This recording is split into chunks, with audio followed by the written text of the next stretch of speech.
Buhari approves fresh security measures to tackle insecurity in Southeast and South-South. President Buhari has approved new security measures to tackle insecurity in the Southeast and South-South zones in the country. The Acting Inspector General of Police, Usman Al-Khali Baba, disclosed this to State House correspondents on Tuesday following the conclusion of a series of security meetings at the presidential villa, Abuja. However, the police chief did not give the details of the fresh measures would entail. The National Security Advisor, Major General Babagana Mongono, also disclosed that the president similarly approved a memo he had presented on controlling use of drugs. According to the NSA, drugs are enablers of insecurity. The NSA said the meeting was focused on addressing the security challenges in the country.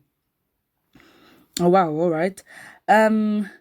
So, yeah, I mean, honestly, it is so weird. We've come out of a phase of where Buhari has been so inactive, and all of a sudden, this man is the most active president ever. I mean, just yesterday, he passed a curfew, not even telling anybody basically what they need to do. Like he just said, okay, fine, there's going to be a lockdown limiting the amount of places that people can be publicly, but then he talks about how this action is phase 4 of lockdown, when as Nigerians, we're like, when did you do phase 2 and 3? Like, I don't understand. So again, now he's approving fresh security measures to tackle insecurity in the Southeast and South-South. Are you actually joking? Because at the forefront of Nigeria's problems, it is insecurity in the South that is the most important. Are you actually joking? I don't know where this fake service or this fake, this eye service, I don't know who he's doing it for. I don't know where it all came from, but he seems to be very much active, and now, he's doing the most. So yeah, basically that's it. Also, someone says he wants to use security to intimidate the South so that his Fulani brothers will gradually creep into and carry out their atrocious acts. Thousands of headsmen entered Abuja from Niger without papers and documentation a few days ago, and no one is talking about it. Rubbish. Exactly. And it's security. When you guys don't even control your borders, we don't even know how many Nigerians are in the country. Oh, it's so sad.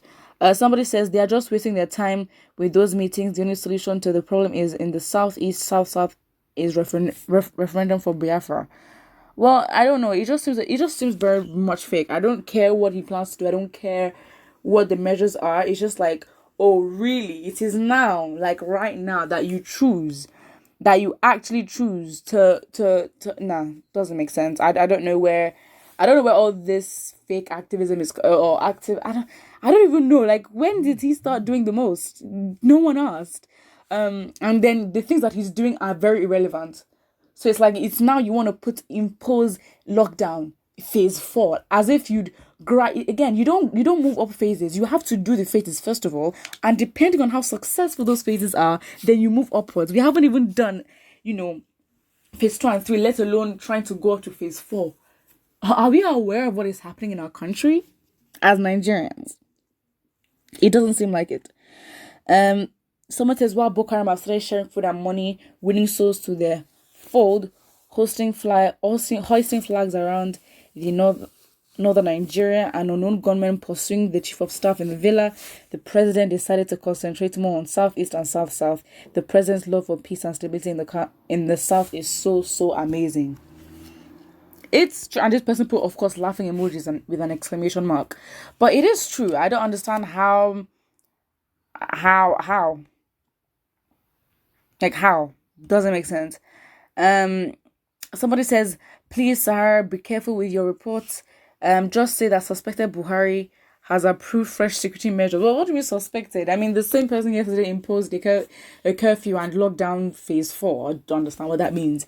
So again, it's just whatever you say is just not even gonna. Someone says presidency hometown, entire Northeast and Northwest need more of security measures first. Well, are you the one to tell him? Seems like he doesn't know what is going on in his country. So again, the measures that he take probably reflect what he thinks and how, I don't even know. and empower Boko Haram headsmen and bandits in the north instead of tackling them. Exactly. You're literally telling them, you know what, we're going to focus. I mean, again, and then when Nigerians say that this country, in a way, seems as though they're supporting this terrorist, it's very, very clear, because you're giving them the freedom and the time to do more damage. Why would you focus on the south? So again, this government is not to be trusted. I don't know what, I mean, we know they're not to be trusted, but then again, it's like they're even proving it to us even more. I mean, look at Pantami. Like this, there was evidence right in front of our faces that this man has said certain things that should literally stumble his whole political career. He should have resigned the first minute we got that. He had connections with terrorist group, and praising some atrocious leaders in history, and then the government comes to defend him and say that he is young. Excuse me, he was 33 at the time when he made such ignorant statements. So again, it's like there's absolutely no excuse, and it's just like, again, this government is proving to us even more. We know, but then it's like, because we don't tackle it, they do even more. They make the situation worse, which is obviously very, very bad, and we should be panicking. Because again, it's just getting a bit too much. I don't think we understand how much danger we're in. Someone says charity begins at home. Tackle the one in the north first. Well, he doesn't want to, does he? Doesn't seem like he wants to. And it's just like, what was the reason? Like, what was the actual reason? Oh, somebody here says, a meeting that was held with no single Igbo man there. Exactly. Fulani government is planning genocides for our southern brothers. Southwest must stand with Igbo. Southwest is their next target if Igbos are conquered.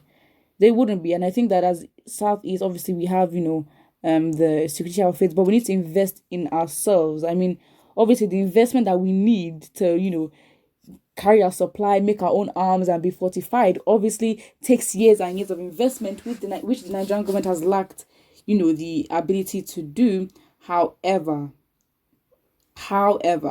we need to, in the long term, it will be helpful. We need to sort of promote, industrialization in the southeast. I mean, obviously it's already there, but it can do better. Just to make arms for ourselves so that we can be self-reliant.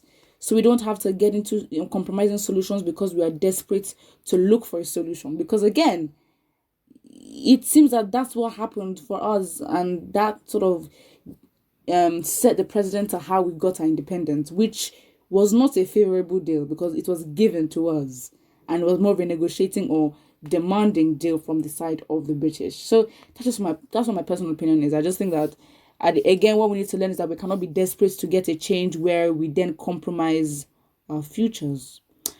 Put what you think about this in the comment section below, and don't forget to like and subscribe.